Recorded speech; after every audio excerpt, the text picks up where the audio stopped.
بسم اللہ الرحمن الرحیم۔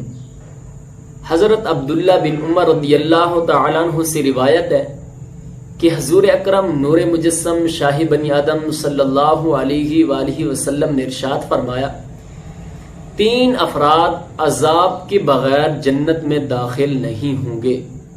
ان میں سے نمبر 1 ہے اپنے ماں باپ کا نافرمان۔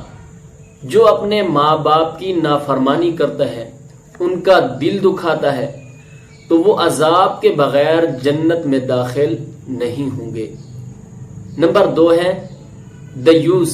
جو شخص اپنے اہل و عیال اور محرم عورتوں کے بارے دینی غیرت سے خالی ہو، یعنی ان کی بے حیائی، عریانی، فحاشی کو دیکھے لیکن وہ خاموش رہے، ان کو روکے نہیں، اس کو دیوس بولتے ہیں۔